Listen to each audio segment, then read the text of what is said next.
Hello दोस्तों, कैसे हैं आप लोग। दोस्तों आई होप आप सभी अच्छे होंगे, स्वस्थ होंगे, तंदुरुस्त होंगे और अपनी तैयारी को मजबूत कर रहे होंगे। दोस्तों आज मैं हूं यूपी ट्रिपल एस सी की ऑफिशियल वेबसाइट पर और जैसा कि आप देख सकते हैं कि नोटिस बोर्ड पे 2 सितंबर की डेट यानी आज की डेट पे एक नोटिस निकली हुई है। ये नोटिस है विज्ञापन संख्या 9 परीक्षा 2023 आशु लिपिक यानी स्टेनोग्राफर मुख्य परीक्षा के बारे में ये नोटिफिकेशन निकाला गया है। जैसा कि आपको मैंने बताया भी था और आपको पता भी था कि स्टेनोग्राफर की वैकेंसी जो काफ़ी समय से इंतज़ार में थे बच्चे, तो करीब 277 पोस्ट के लिए वैकेंसी आई हुई है। आइए देखते क्या खास बात है इस नोटिफिकेशन में। जो मुख्य मुख्य बातें हैं वो हम जानते हैं क्या है ये नोटिफिकेशन। तो आप देख सकते हैं आशु लिपिक मुख्य परीक्षा यानी कि स्टेनोग्राफर की ये वैकेंसी है। विज्ञापन के प्रकाशन की तारीख 2 सितंबर यानी आज ये विज्ञापन निकाला गया है। जो ऑनलाइन आवेदन है वो आपका 17 अक्टूबर से स्टार्ट होगा। जी हाँ दोस्तों, जो आपका एप्लीकेशन है वो 17 अक्टूबर से स्टार्ट होगा। जो आपका ऑनलाइन आवेदन है उसका जो लास्ट डेट रखा गया है वो 6 नवंबर रखा गया है, यानी 17 अक्टूबर से लेकर के 6 नवंबर तक आप इसके लिए अप्लाई कर सकते हैं। कौन कौन अप्लाई कर सकते हैं? जिन्होंने पेट 2022 दिया हुआ है, क्योंकि ये जो वैकेंसी आई है ये पेट 2022 के आधार पर है। ठीक है, तो जिन्होंने पेट 2022 की परीक्षा सम्मिलित हुए हैं उसमें जिनका जीरो नहीं है, माइनस नहीं है, तो वो इसको भरें, इसको फिल करें। ठीक है, टोटल जो पद हैं वो 277 है, आप देख सकते हैं 277 पद हैं। कट ऑफ की चिंता न करें, अगर आपका पेट स्कोर कम भी है तो कोई दिक्कत नहीं। आपको पता है कि स्टेनोग्राफर वैसे भी संख्या में कम ही होते हैं, बहुत ज़्यादा आप स्टेनोग्राफर होते नहीं है कि बहुत ज़्यादा इसके लिए वो होते हैं। तो 277 पोस्ट है तो सभी लोग भरें। आपका मार्क्स कुछ भी है लेकिन आप भरिए ज़रूर। ठीक है, बस निगेटिव ना हो और जीरो ना हो। ठीक है ना, क्योंकि यहाँ लिखा भी है कि 100 या उससे कम वाले अभ्यर्थियों को मुख्य परीक्षा हेतु शॉर्टलिस्ट नहीं किया जाएगा। तो अगर जीरो है और माइनस में है तो नहीं भरना है। 1 है, 2 है, 10 है, 15 है, 30 है, 40 है, कुछ भी है तो आप इस फॉर्म को भरें। ठीक है ना, आपको पता ही है कि जब मुख्य परीक्षा के लिए आप ऑनलाइन आवेदन करते हैं तो 25 रुपये का शुल्क आपको देना होता है। 25 रुपये का शुल्क आप देंगे और उसको आप आवेदन करेंगे। उसके बाद आप शॉर्टलिस्ट होते हैं तो फिर मुख्य परीक्षा के लिए 200 रुपये अलग से भरने होते हैं। तो जैसा कि आप पेट का एग्जाम देते हैं उसके आधार पर जो मुख्य परीक्षा का फॉर्म भरते हैं तो आपको आइडिया होगा। नहीं होगा तो एक बार ये नोटिफिकेशन डाउनलोड करके एक बार आप पढ़ भी सकते हैं। ठीक है, इसके अलावा खास बात क्या है? खास बात देखिए, जैसे कि बाकी मुख्य परीक्षाओं में होता है 25 रुपये का शुल्क, तो सारी चीज़ सेम ही है। ठीक है ना, लेकिन खास बात इसमें यही है कि आपका नोटिफिकेशन जारी हो गया है तो इसको आप जल्द से जल्द भर दें। 17 अक्टूबर से स्टार्ट हो जाएगा, तो 17 अक्टूबर से जैसे ही स्टार्ट होता है तो आप अपना फॉर्म भरें। जितनी जल्दी फॉर्म भरेंगे तो फिर अपनी तैयारी में आप लग जाएंगे। ठीक है ना, कुल विज्ञापित जो पद हैं उनके बारे में जानकारी दी गई है, यानी जैसे कि देखिए अलग अलग विभाग से ये स्टेनोग्राफर की वैकेंसी आई है। तो कहाँ पे स्थायी प्रकृति की है, कहाँ पे अस्थायी प्रकृति की है। जैसे देखिए जिस सिंचाई एवं जल संसाधन विभाग उत्तर प्रदेश, यहाँ से आशु लिपिक की जो भर्ती आई है वो कुल पद 57 हैं जो कि स्थायी नेचर के हैं। दिव्यांग जन सशक्तिकरण विभाग से 12 पोस्ट आई है, अस्थायी नेचर की है। इसी तरीके से राज्य उपभोक्ता विवाद प्रतितोष आयोग, यहाँ से 30 वैकेंसी स्थायी नेचर की है। तो ये वैकेंसी के बारे में भी डिटेल दिया हुआ है, आप यहाँ से देख सकते हैं। ठीक है, बाकी देखिए कितनी पे लेवल भी कितना अच्छा है, 2800 ग्रेड पे की नौकरी है। ठीक है, आप देख सकते हैं कहाँ कहाँ 2800 ग्रेड पे की है।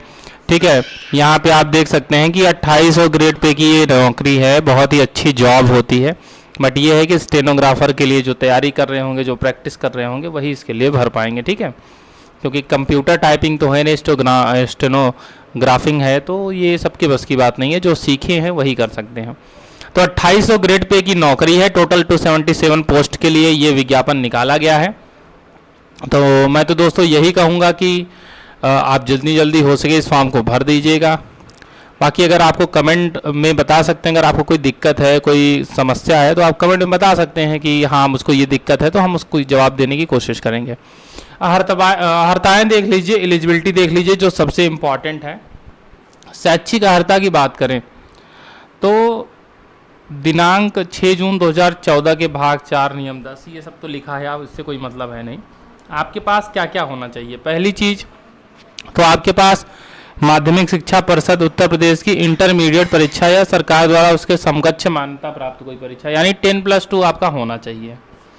दूसरा, हिंदी आंसू लेखन में यानी हिंदी स्टेनो टाइपिंग में आपका 80 शब्द प्रति मिनट, ठीक है, और हिंदी टंकण में 25 शब्द प्रति मिनट की न्यूनतम गति होना आवश्यक है, ठीक है।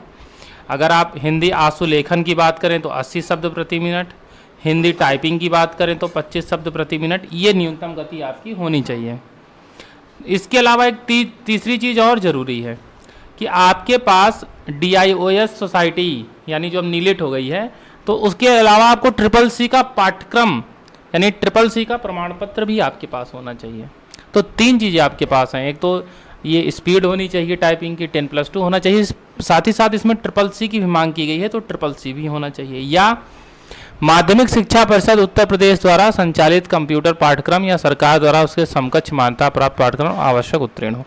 अब देखिए CCC में आपको थोड़ी सी छूट दे दिया है, क्योंकि कुछ वैकेंसी में आपको पता है, जैसे ग्राम विकास अधिकारी वगैरह ले लीजिए, तो वहाँ पे CCC मैंडेटरी कर देता है, लेकिन यहाँ पे CCC मैंडेटरी नहीं किया है। अगर CCC नहीं है तो उसके समकक्ष कोई अगर अर्हता है कंप्यूटर की तो उसने मान्य किया है, तो इसमें काफ़ी दिक्कत आएगी कि उसके समकक्ष में किन किन डिग्रियों को माना जाएगा, ठीक है।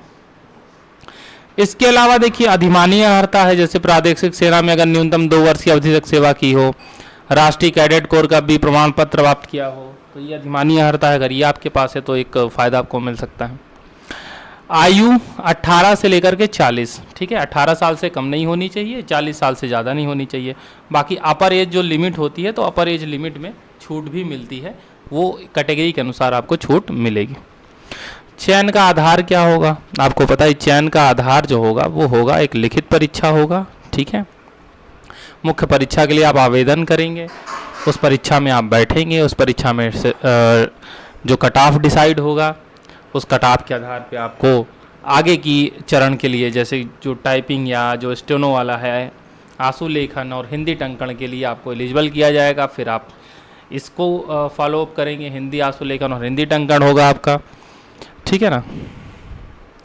तो इसके आधार पर जो आपकी लिखित परीक्षा होगी उसके आधार पर ही आपको शॉर्टलिस्ट किया जाएगा, ठीक है ना। और ये जो हिंदी टंकण या हिंदी आंसू लेखन परीक्षा होगी ये अहर्कारी प्रकृति की होगी, यानी क्वालिफाइंग नेचर की है, इसमें नंबर नहीं मिलेगा। तो फाइनल जो आपका सिलेक्शन होगा वो रिटन एग्जाम के बेस पे ही होगा। लिखित परीक्षा है तो पाठ्यक्रम की बात करें तो पाठ्यक्रम अभी इन्होंने जारी नहीं किया है, पाठ्यक्रम के लिए इन्होंने बोला है कि अभी आपको वेट करना पड़ेगा, पाठ्यक्रम बाद में अलग से जारी किया जाएगा। बाकी कितने बच्चों को बुलाया जाएगा वो तो आपको पता ही है कि 15 गुना लिखा होता है, UPSSC की जो भी नोटिफिकेशन होती है उसमें 15 गुना लिखा होता है कि 15 गुना लोगों को बुलाया जाएगा, लेकिन ज़्यादा लोगों को बुलाया जाता है। और इस केस में तो मैं आपको बता दूं कि लगभग सभी लोगों को बुलाया जाएगा, जो मेरा अंदाज़ा है। इसलिए सभी लोगों को फॉर्म भरना है। 17 अक्टूबर से फॉर्म स्टार्ट हो रहा है, 6 नवंबर लास्ट डेट रहेगी, ठीक है। नोटिफिकेशन डाउनलोड कर लीजिए, अभी काफ़ी समय बचा हुआ है, 1 महीने से ज़्यादा का समय है। नोटिफिकेशन को अच्छे से पढ़ लीजिएगा आप, ठीक है। कोई दिक्कत आती है तो कमेंट बॉक्स में हमें बताइए। वीडियो अच्छी लगी हो तो वीडियो को लाइक कर दीजिएगा, हमारे चैनल को सब्सक्राइब जरूर कर दीजिएगा, जिससे कि लेटेस्ट अपडेट आप तक पहुंचते रहें। मिलते हैं अगले वीडियो में।